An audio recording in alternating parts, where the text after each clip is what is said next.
Hello, hello, welcome back on Bernama Today. You're still with me, Elaine Rabla, and in the studio I have a very special guest. We're talking to Kelvin Tan. He's an esthetician with a skin potential. Hello, Kelvin. Good morning. Thank you for joining us here on a Monday morning, and we're trying to get ourselves all in the groove of things.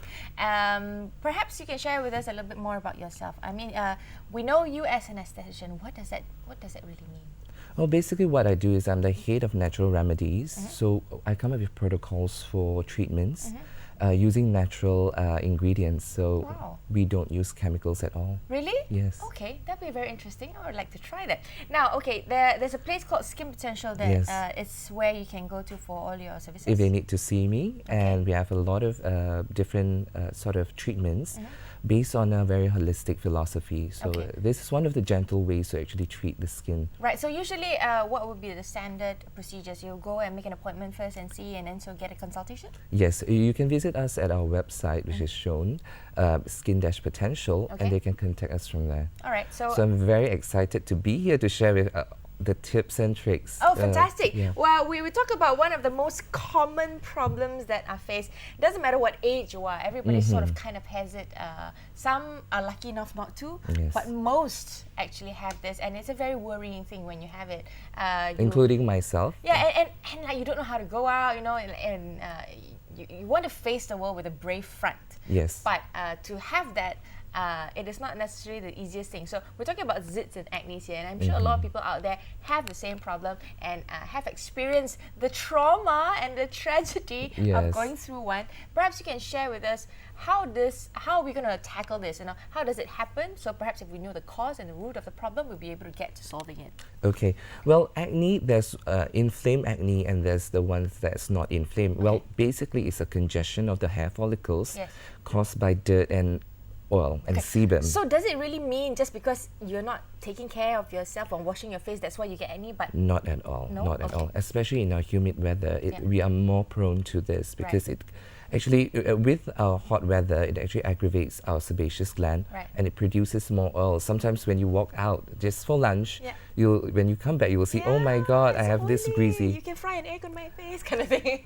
So is it a genetic thing as well? Well, up to now, there's no precise cause, and you can't cure acne. It's something manageable. So a lot of people do not know that. That's terrible. You say can't cure acne. You've already said, you know, the worst thing. So is there a solution if you can't cure acne? Yes, it is a skin condition, and according to the American Association of Dermatology, it is called a chronic skin inflammation. Okay. So what we need to do is to understand what causes its flare. For me, I know it's stress, so I have a little zit because I'm coming on this. So exciting. Okay. So one, you have to know the cause is actually congestion of the hair follicles. You know, when you have excess oil, dirt, and dead skin cells. So exfoliation is very important. Well, teens, adults, they get it, like what you said. So one of the best things to do is to have a journal and understand what causes its flare. Okay. So understanding what is it individually, because individually different people have different causes. But it's actually a broad spectrum. I mean, it can be caused by stress. We have to talk about stress later because people don't talk about that. You know, your skin condition, the types of product that you use. And also whether food causes an aggravation. It does not directly cause acne, but it does aggravate some people. So there's several. I mean, I think we need to be able to be exposed and experienced in order to realize what is it that's causing us. I mean, awareness is key here, right? So you're saying that there's possibility of stress, which I think a lot of people overlook. Yes. Food and whatever you intake. Exposure in terms of whatever you're indoors, outdoors, and hygiene. Sweating, and hygiene. Yes.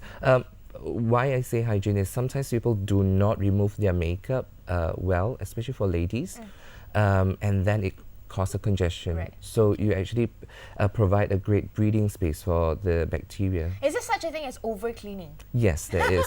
Over-cleaning and using too much actives on the skin. I know when I was younger, I've suffered from cystic acne for so many years, and I managed it. Oh, okay. Yeah, so one of the things that you have to be aware of, sometimes slapping too many products at the same time. Thinking that it's going to help you? Yes, does not. Because when you overburden the skin, you actually cause a reaction and it gets activated worse. And God knows what will happen. Wow, that's something new to think about. Not just slathering everything, thinking that the more the merrier. Yes, no. You should actually keep it simple. Yes. Do not stress over it because let me talk about stress.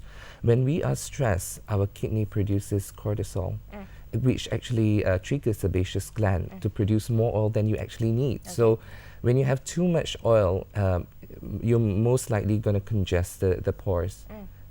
So you definitely need to relax. So is that a remedy that you have some relaxation room and taking a massage there, or is just something that personally everyone needs to find their stress-free zone? I think everyone needs to find their center, and then every day you should have a moment for yourself where you wind down and then allow the body to rest. Right. Under the holistic medicine, it is very important to find your balance, because when the body is not balanced, you start to have a lot of other things. Okay, granted, given say we find that it's not stress that's mainly the problem, and we try to find that calm place. If beyond that, is there I think things that we can control as well as food, right? What kind of foods do people need to avoid? Okay, if you have inflamed acne like cystic or nodular acne, the ones that you actually can see past, I always tell them to avoid dairy, because dairy actually increases the mucus in our body. Hence, a lot of people find that when they stop dairy, they actually look better and the skin breaks out lesser. Really? For but me, people it always works. think that dairy is good for you. It's good for bones. It's good for health in general. So you generally think that that would be a good food to have. Yes, but for people with acne or even sinus, if you go to any holistic clinic, they will tell you to stay away from dairy. And I'm sure your doctor will tell you, if you're coughing and you have a lot of phlegm, they'll say stay away from dairy. So I love coffee. I just changed it to soy milk. This is one of the solutions. Oh, really? Yeah. Okay, now this I didn't know. I think a lot of people out there are not aware that this could potentially be something that you could avoid to less aggravate your skin. Yes, and then using cool water to wash the skin instead of hot water, because you want to soothe the skin.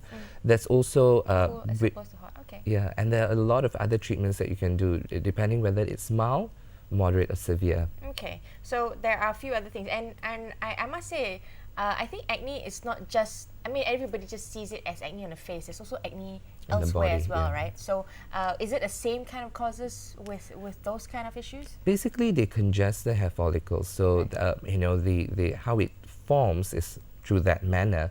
A lot of guys, they sweat and then they get it on the back. Yeah, and back, and maybe I think like wherever it is that It's prone, and then especially when there's a lot of hair follicles there, so it's easier to actually get a blemish, or you call it a zit. Right. Okay. So, keeping places dry as well.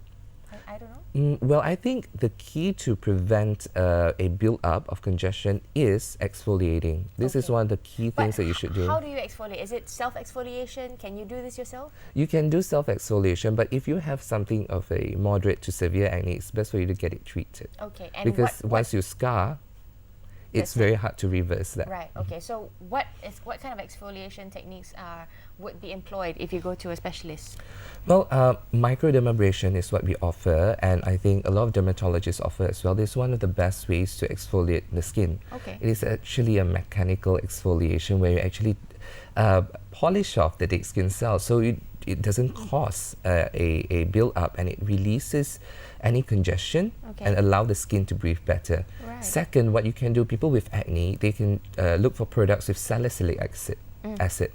So what it does is that it actually helps to exfoliate and release all the dead skin cells. Oh, okay. Because microdermabrasion is something that I tread very carefully when I hear the word, because I've heard of negativities and stuff like that. So I don't want to be terribly shocked or scared. Yeah, I'm just a bit apprehensive about it. Perhaps you can alleviate my fears about microdermabrasion. I hear that it's not good for the skin. It's too harsh. My God, no. That you're peeling off layers of your face, and I don't know. Perhaps. Okay. In our future topic, where we talk about anti-aging, I'm going to talk about microdermabrasion as well. The secret to having youthful, healthy skin is to have proper exfoliation. Why do we exfoliate? The reason behind that is to actually help to release all the dead skin cells. As we age, we don't turn around as often like when we are younger. All right, so we need to be like a snake, shed more so that you have replacement, better replacement. Yes. So you actually regulate your cellular renewal. You actually bring out the newer, fresher skin. Okay.